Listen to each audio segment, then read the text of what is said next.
Évangile de Jésus-Christ selon saint Luc, chapitre 11, versets 29 à 32.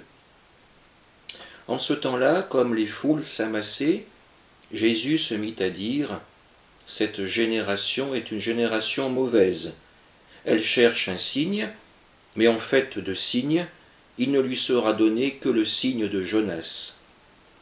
Car Jonas a été un signe pour les habitants de Ninive. Il en sera de même avec le Fils de l'homme pour cette génération.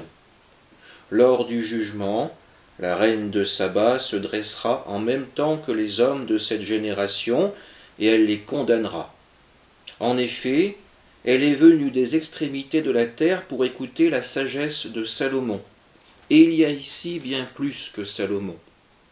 Lors du jugement, les habitants de Ninive se lèveront en même temps que cette génération, et ils la condamneront.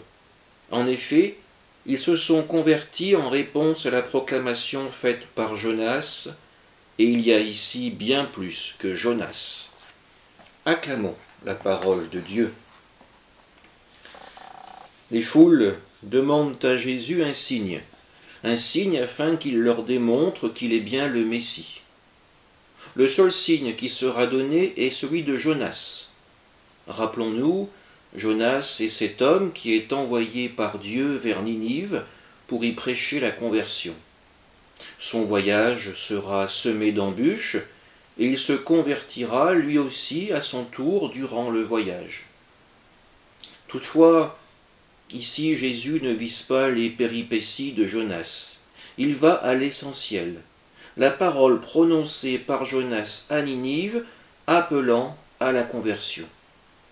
Et cette parole doit être replacée dans son contexte.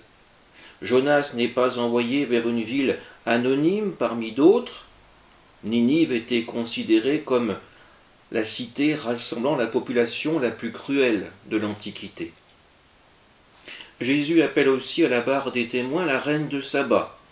Elle-même confessera en temps venu qu'avec Jésus, il y a plus grand que Salomon.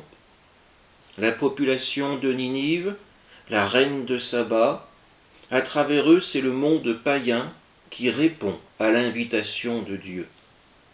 L'Église est là à son tour pour accueillir ceux qui donnent foi à la parole du Seigneur.